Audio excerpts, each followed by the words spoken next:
Welcome to Women Igniting Change, the place to be for women leaders and decision makers who are passionate about changing the world and determined to act. I'm your host, Robin Jorgensen, former corporate executive, global speaker, and founder and CEO of Women Igniting Change. Let's dive in. Hey, change makers. Welcome back to the Women Igniting Change podcast. Joining me in the studio today is Lacey Robinson. Lacey is the president and CEO of UnboundED, an organization that aims to enable educators to disrupt systemic inequities in their school districts and their classrooms. She's a former teacher, principal, and professional development specialist. She has been featured in the Forbes 50 over 50 list. She's a leading national voice on disrupting the predictability of students' educational outcomes. And she has an amazing new book called Justice Seekers, Pursuing Equity in the Details of Teaching and Learning. Lacey, welcome to the show. Thank you. Yeah. I'm super excited. I am too.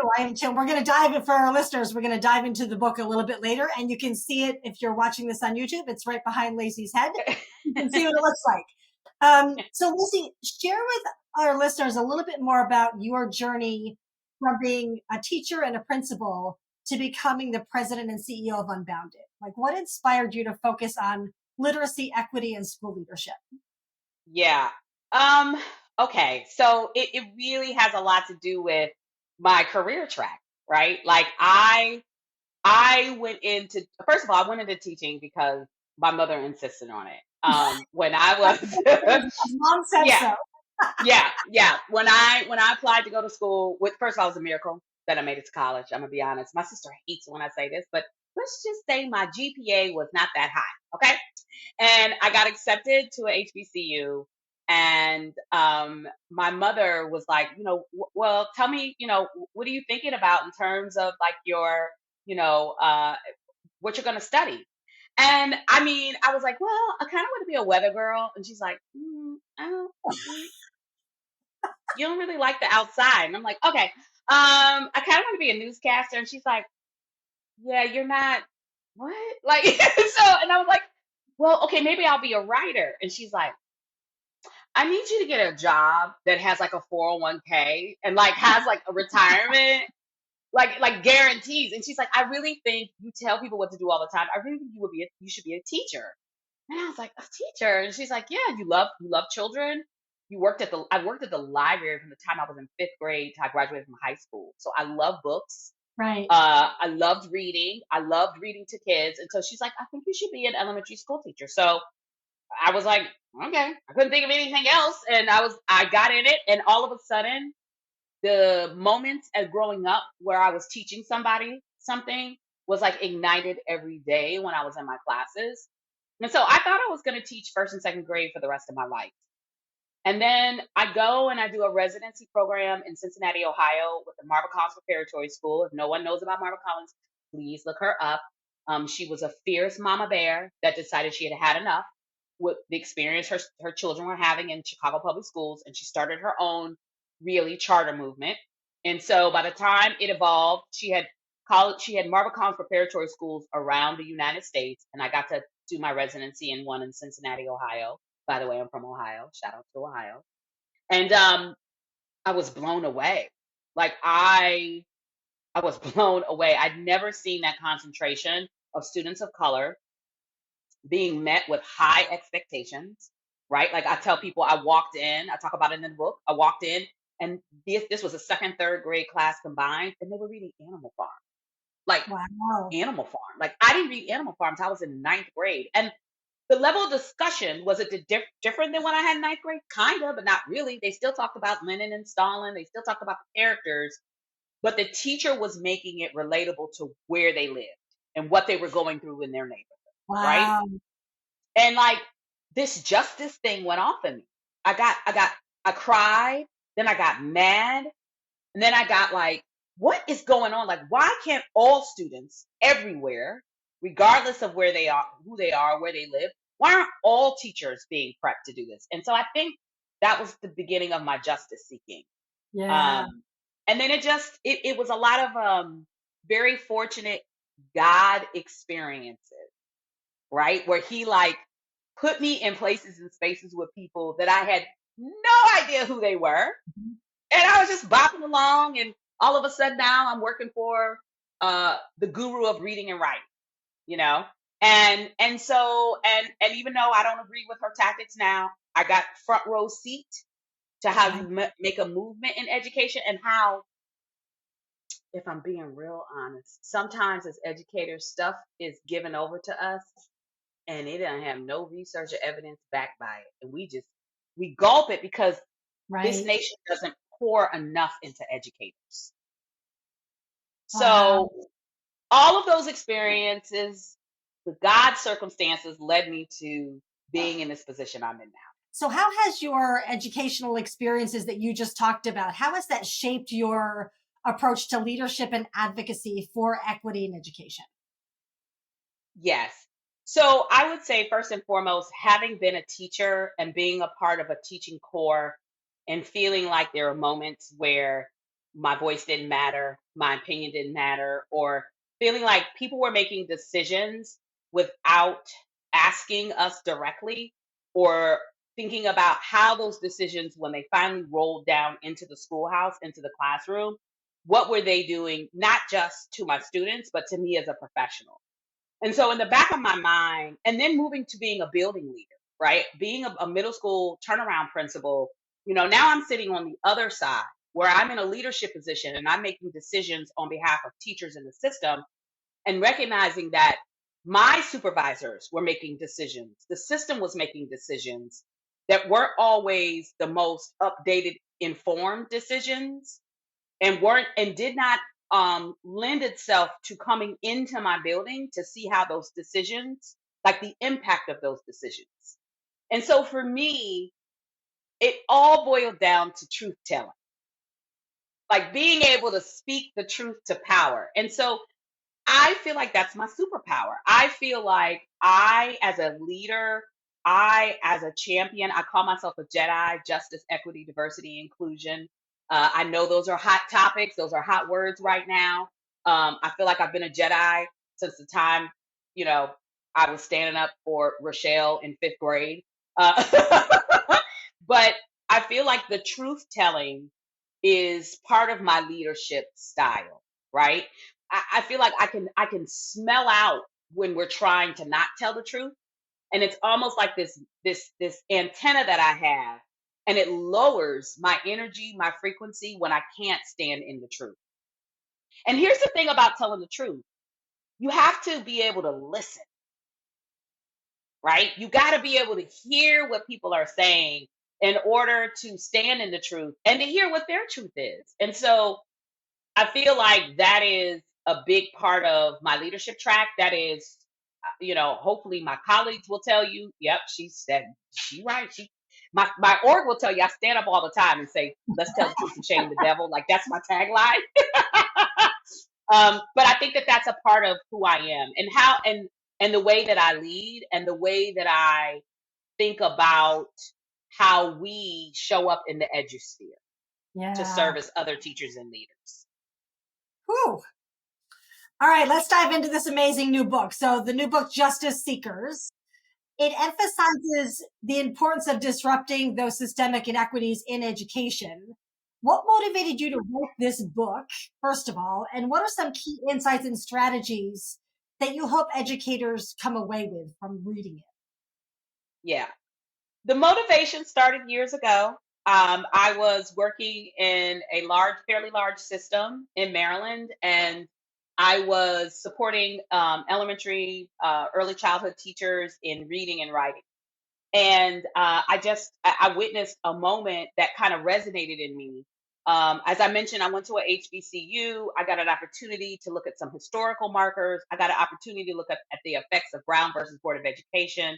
I got the opportunity to ask questions around why were some schools receiving funding and other schools weren't, and also just like the impact of, like, the way that I would say bias shows up in education, particularly for Brown, Black, and socioeconomic students who are socioeconomic disadvantaged as they're moving through the K-12 system. And so I witnessed this moment with this little boy who I call Mitchell. That was not his real name. And in that moment, I recognized that the teacher was not intentionally trying to embarrass him or trying to discourage him from having any kind of affirming or engaging behavior in the classroom, but that she was, I would say, implicitly responding to his behavior, right? And I talk about it in the book. I talk about how she congratulated one little boy around teaching a class around what the Spanish word is for goat and teaching about his grandmother. And when the other African American boy was trying to chime in with choral reading, which is very much in some African American communities, not all, is a cultural piece. We use it in church, we use it in gatherings, we use it in movie theaters. Right. And he was reprimanded. And when I asked her later on if she recognized how she was attending to the two students, the very first thing she went to was, "Well, I'm colorblind," because that's a feel good PC response, Right. right? No one wants to say, "I intentionally tried to harm this child."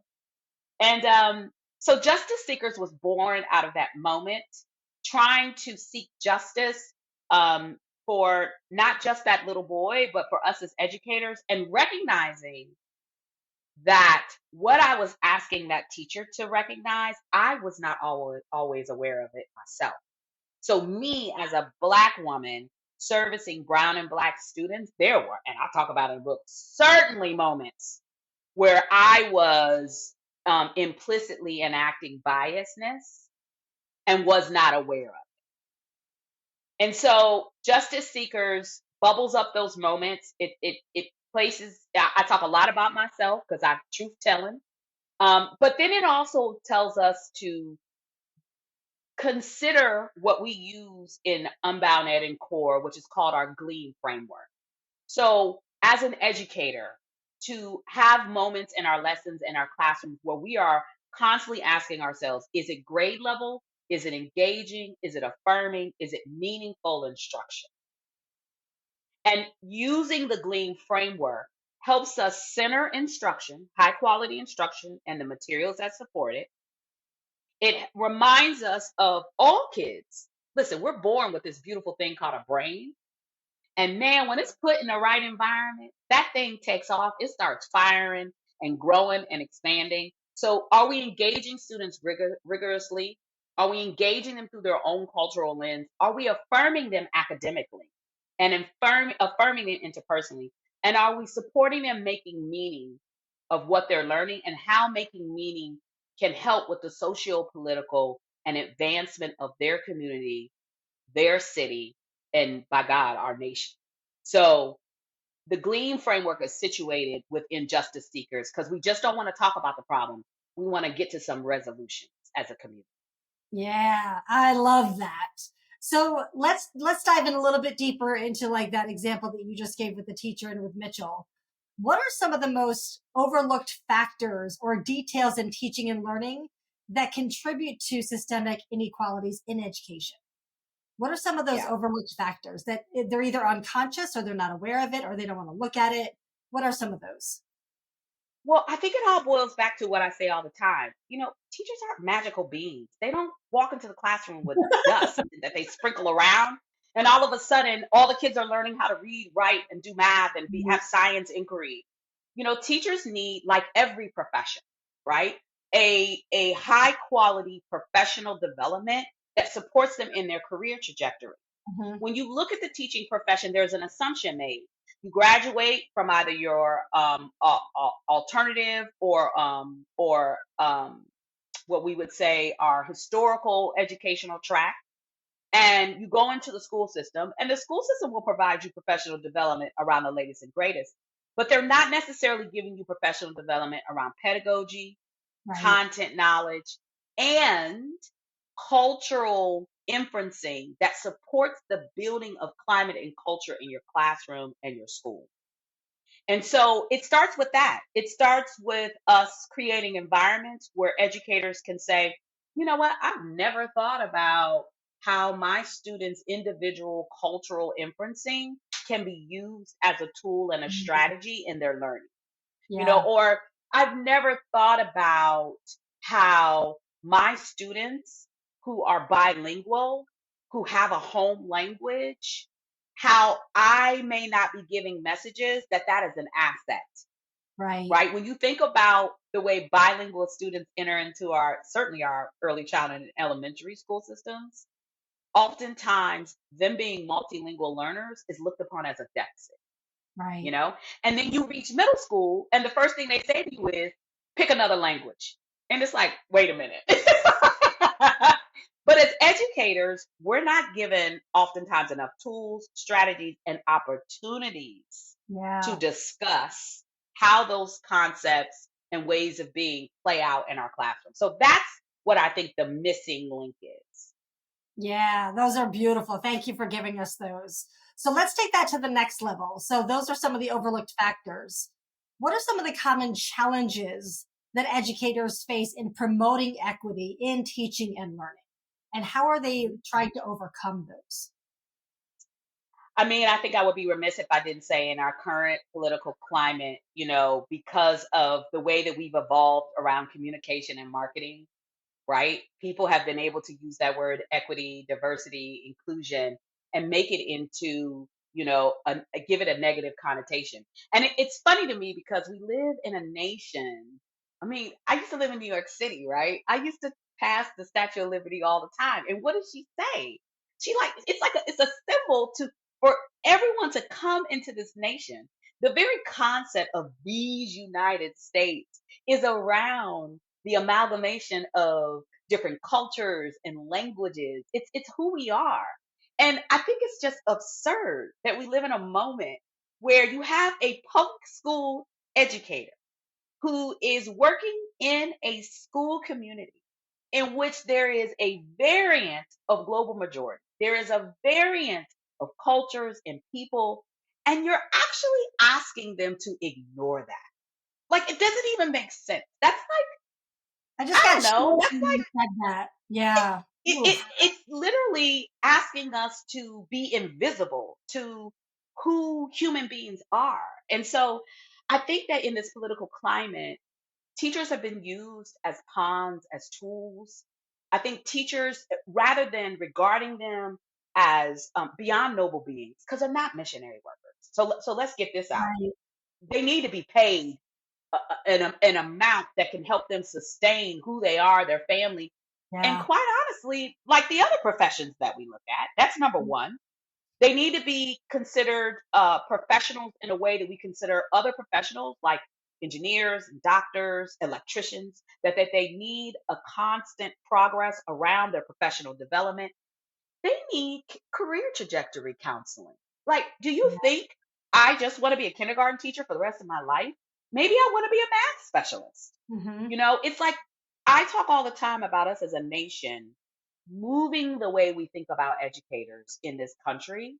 Because at the end of the day, here's the thing, whether people realize it or not, we are actually at a national security crisis. Tell me Do you know what more. that national security crisis involves? We do not have enough of K 12 students graduate with mathematical proficiency to keep up with technology, innovation, defense. We do not do a sufficient enough job at preparing our students for college, career, and beyond. And we cause this backlash in terms of if a child makes it to college, 9 times out of 10, they're taking remedial courses to get up to college preparatory level. And I have to say this, the burden is not solely on educators. It takes us as a united nation, educators, parents, community members, legislators, leaders, concerned citizens, and not just concerned about your Right. myopic view of the way things are, but concerned as who are we as a community and how can we ensure that our future generations are helping us evolve. So I really believe that we have got to think about the way we think about education and educators differently. And we've got to see the national crisis that we're actually in and the role that education is playing in that and what we can do to support evolving from there. Yeah. So let's dive into that support. So, through Unbounded, give our listeners a sense of what your vision is for transforming instruction for students at the margin. How do you go about doing that within Unbounded? Yep. So one of the things we say internally is that our goal is to reach all students. We focus on the students on the margins because if we focus on the ones on the least of them, the ones that have received the least amount of glean, we know that we're going to capture all of them. All students need Mm, mathematical development, right? right. All students need to be literate. And when we look at our data, this isn't something we're making up. I tell everybody, I ask all listeners, whether you're in education or not, go and look at the data in your county. If you, I want someone, I say this all the time, it's a challenge. Send me where the data doesn't show that there is an achievement gap by race and social economic status. Everywhere we go, there is a gap. Okay.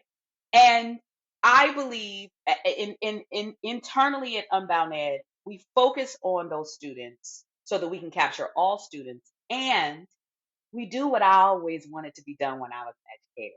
We create a community. We sit shoulder to shoulder with teachers and leaders and I would say advocates. We ask them to come to our national institutes that are held 3 times a year. Our next institutes are in Denver and Washington, D.C. Go to unbounded.org to look up the date.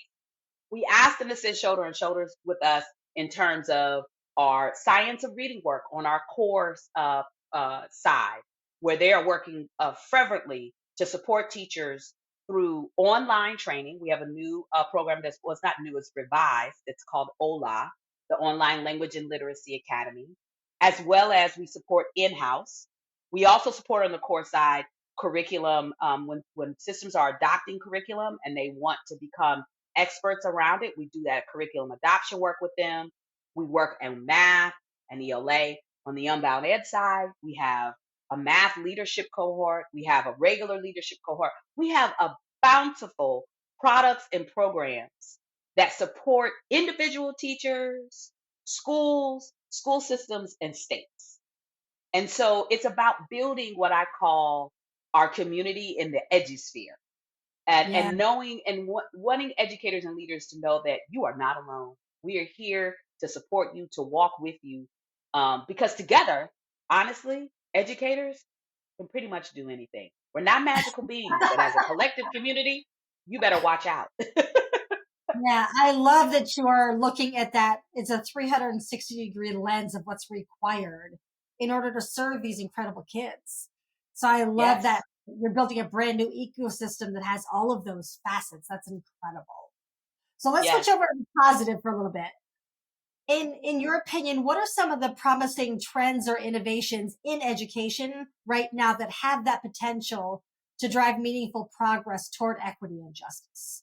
What's out there right now in addition to Unbounded? Yeah. Yeah, I will tell you every day. I'm not really a big social media person. I was saying this earlier today, but I'm like everybody. You get up in the morning and you're like, okay, let me check my gram. Let me go on Right. Facebook. I'm gonna tell you the amount of educators and educators of color that are starting to use social media to spread the message around high quality professional development, high quality pedagogical content moves that are uniting other educators around the problems that they're trying to solve day to day on raising literacy levels and getting students into mathematical thinking and seeing themselves as algebraic mathematical thinkers. That is growing. And every time I see a posting or a following, I get super, super excited about that. So I'm very encouraged about that. I'm really encouraged around this movement around the science of reading. For Mm, 20, 25 years, we've been saying we need instructional practices that are backed by research evidence base. And that is how when you look at other professions that have people at the helm of them, it is important that we go back to research evidence base. It's important that we evaluate the hypotheses that we have around teaching and learning. And so this movement around the science of reading is so encouraging to me to see I think we're up to what, 36, 38 states now that have passed legislation around it. And I got news for you. You know what's right behind it? what? Math. It's Nice. math. Because now that we've understood that there is research evidence base around how to teach reading, the same research evidence base is out there about mathematics. And I'm going to tell the truth right now. If you think about it, I want you to think about this. If you're at a dinner party, I bet my bottom dollar there are more people at that dinner party who would say, I'm just not a math person, than they would say, I can't really read that. Oh, Because in 100%. this nation, I've said right, that. Absolutely. right, Yeah. right, because in this nation, it's okay Yep. not to be a mathematical thinker. But is Right. it really? It's not okay to not be a mathematical thinker. And you balance a checkbook, right? Yeah, of You pay your course. bills, Right. you go shopping, you're a mathematical thinker. Right. Okay. So so math won't be far behind. In fact, we are working right now. I see states and educators and school systems that are working just as prevalently around math. The other shout out I want to make is to science. And I shout science, and I don't want my humanities and social studies people coming after me because that's important too. But I shout science out because science to me is also a moment where math, reading, writing, critical thinking Yeah. all sort of culminate and come together. And Yep. there's an art to it, there's an innovation to it that is much needed for our students. Now, civics, social studies, humanity is really important. I don't want to sidestep that, particularly now when we look at the way that politics and who you are, the role you play, not just in your national and your local, is important. But I see those trends happening out in the field, and it's very, very encouraging for me. Yeah, that's fantastic. So we talked a little bit about, the political landscape that we're living in right now here in the US anyway, and we have listeners in 45 countries. But here in the US, it's a little fraught right now. Um, so Lacey, what role do you see policymakers and government agencies playing in addressing these systemic inequities in education? First and foremost, we need a concerted effort here in the United States to build up our teaching core. Mm. Our teaching core should reflect our global majority student population. Our Ooh. teaching core should be galvanizing on those who have, you can't make the assumption that all African American teachers are going to be able to relate to all of their African American kids. Mhm. But you can, but research has shown us that having one Black teacher sets a child on a career in college trajectory than not having one. So if the Wow. research and data tells us that, and we look at the same thing around our Latinx, our indigenous, so we've got to do more about growing our teaching core. There has to be more of a concerted effort. How do we do that? We do that by changing the way we think about educators. We Right. do that by honoring them with pay, benefits, financial literacy, opportunities. I always say this all the time, opportunities to learn how to be a third grade teacher and not have to worry about rushing out of school to go work at Bath and Body Works or Pottery Barn, but having enough financial literacy that while I'm teaching third graders how to read, be better readers and Mhm. writers, my money is actually making money. That's important. And I Right. think sometimes when you talk about money and educators, people are like, well, you shouldn't do that. Well, why? They got to pay their bills and eat. They want to go on vacation too. Right. So we have to change the way we think about educators. We have to have a concerted effort to grow our teaching core. We do it with the military. We do it with the medical field. We do it in all other fields. And so we need to have that concerted effort in education. Um, I could talk about that for days. So let's dive into technology a little bit. How do you see technology and digital tools contributing to equity in education, particularly for underserved students? Yeah. I just got back from traveling abroad, and I said to someone the other day, I'm like, look, I'm not Martin Luther King. I haven't been to the mountaintop, but I do think I've been to the future. And I'm not sure if we're in it because when I've visited these other countries and nations, the way that technology is being utilized as a tool Hmm. is sort of what we did during COVID, right? When we had to flip everybody to online and for whatever reason, we have some systems that are still following along that track where they're offering in person and online. But like I was just in an area where there was a predicting of flooding, right? And a national message went out that said, hey, you might not want to go to work today. You might not want to send your kids to school, but guess what? You can log online. You could take your students can sit and learn and grow their phonemic awareness and grow their mathematical thinking. You can log online from your house and go to work. It's almost as if Wow. there are other factors that we consider more important, right? Than utilizing the technology that can pave ways for everybody. Right. I think technology, and we're going to move towards this trend, is what we're going to be leaning on in order to offer up high quality professional development for all teachers. Teachers should have access to high quality professional development. They shouldn't have to be forced to wait to the summer, or right before Right. school starts to get doused in it, or those half days that really aren't a half day. I got news for you. When kids get out of school at 1 o'clock, that's not a half day. And I don't want to discount that we are in the human business. So there has to be a mixed bag of technology and in Right. person.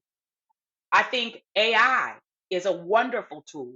And here's the thing, when I talk about AI with educators and folks outside of education, and people say, oh, it's dangerous and it's going to take over and the robots are going to take our jobs.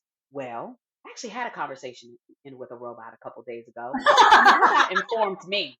I had video of it. The robot informed me that, like, we're not trying to replace humans. We're trying to work alongside them. We're trying to work in a capacity where we can be the laborers. Hmm. And I'm going to tell you what else the reason why we're scared. We're scared because we haven't done a sufficient enough job. Okay, here we go, of evolving our authentic intelligence. Yeah. Ooh. And I say that because authentic intelligence would not lend itself for you to say, I'm not a math person. Right. Authentic intelligence would not lend itself for you to be shy about reading uh, books or learning about nonfiction topics that aren't in your realm. And so the reason why I would say and this is just the word according to Lace, why there's such a fear around artificial intelligence is because deep down inside, if we tell the truth, we haven't studied ourselves around authentic intelligence. Wow, that is so dead on. Oh my gosh. Yeah, that is so, so, so true. I remember being in Rwanda several years ago at a conference, and Sophia was there. And Sophia was this incredible robot that was dressed in her umushanana, which was just gorgeous. And she was like talking to us like you and I are talking right now. It Yeah, was amazing just to see her on stage. Like she was like, human robot up there just having a conversation. It was very, very cool. Yeah. yeah, yeah. So when you think about your colleagues in the school systems and educators and administrators, they not only have to navigate the complexities of promoting equity, but they also have to navigate the academic standards and assessments all at the same time. So how do you recommend that they balance those two, and what tips would you have for them to do that? hmm I think first and foremost, one of the things that we learned as we as a nation began to adopt either the Common Core standards or the Mhm. Anchor standards is that there is a standard of teaching and learning that needs to happen, Right. right? Even if you take away grade levels, there is a staircase of complexity that students need to move through in order to gain skill set, knowledge, and I would say the acumen, the belief in themselves that they can continue to develop academically and interpersonally.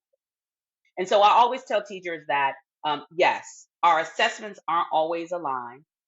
But if you're going to use a North Star, we always talk about starting with those standards that you have at your state level, Mhm. unpacking those standards. Here's the other thing, getting together as a group, whether it's in grade level or cross grade levels or systems or across systems, and having conversations around your pedagogical content knowledge and the support of teaching those standards, right? We complain all the time that we teach to the test, and that is the truth, right? And the sad part is that our tests, which I believe technology and AI can help with, Mhm. our tests don't always assess the skills that our students have gained, and or our tests don't give back the feedback in a way where students and educators can say, this isn't a failure. This is feedback on my gaps of the Right. skills that I need in order to Yeah. obtain the staircase of complexity, right? And Mhm. so I try to tell teachers to balance that out. Here's the thing I know for sure. If we as a nation focused on number one, ensuring that all students, regardless of race, ethnicity, social, economic status, are literate beings, can they read? And by reading, I don't just mean sounding out, I mean Right. comprehend, Yep. I mean understand, I mean look at the vocabulary, I mean look at the writing style. Can they read? And reading begets writing, and writing begets reading. So those two things that go together. And I got news for you. You produce strong readers, and simultaneously you're producing strong mathematical thinkers. Right. So I tell this to educators all the time. I know the assessment is, and it was for me, on the forefront of your mind as a teacher, Right. as a leader. But as a system, as a school, ask yourselves, how many readers are we producing? How many mathematical thinkers are we producing? Mm. Do we understand the standards in which they're being asked to move through? Now let's look at the assessment.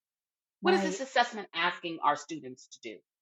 You start with strong readers and mathematical thinkers, understanding what the assessment is asking them to do now doesn't just become the main thing. It becomes Right. the gauge in which you get to see how well your students are faring along. Last but not least, we should not be waiting to the end of the semester or the spring semester for the assessment. You know, Right. everybody's gearing up right now. The assessment testing is coming. We should be assessing as students are going. Students should be monitoring their assessment. Students should be saying to us, you know what, Miss Robinson, I struggled in my times tables, but now I got those times tables down pat, and I have this automaticity. So when I go to work out these math problems, I'm not having to like use extra brain power Right. in getting my times tables. Like I Mhm. know it automatically. And this assessment has shown me that. Like those kind of conversations, by the way, which I've had with second graders, they can do it. First graders can do it too, and kindergartners. Like I'm naming these early grades because the early grades can do it. Wow. The later grades can do it. But we have to start thinking about how we utilize assessment as feedback and not pass or fail. Right. You and I can continue this conversation for 2 hours. But in the meantime, where can our listeners learn more about UnboundED? Yes, they can go to unbounded.org and our subsidiary Core Learning. If you just type Core Learning, if you type unbounded.org into your web browser, our information comes up. Like I said, our information about our standards institutes, our products and programs on both our parent company Unbounded and our subsidiary Core are there on the website. We also have a podcast that Dr. Brandon White does. So I always invite folks to listen to our podcast. And come on now, get justice seekers. Absolutely. Absolutely. Yeah. Lacey, thank you so much. This was an enlightening and really informative conversation. Thank you. Thank you. Thank you. Thank you so much for hosting me. Yeah. For our listeners, we will have links to everything Lacey just mentioned and a link to go buy her book, which we, of course, already have. It's amazing. You have to get it. And we'll see you back here next time. Take care, everybody. Bye-bye. Thank you so much for listening to Women Igniting Change. I know creating change matters to you. If you enjoy what we talk about on the show, please take one action today and share it with someone who could benefit from listening. Until next time, keep standing up and speaking out for what matters.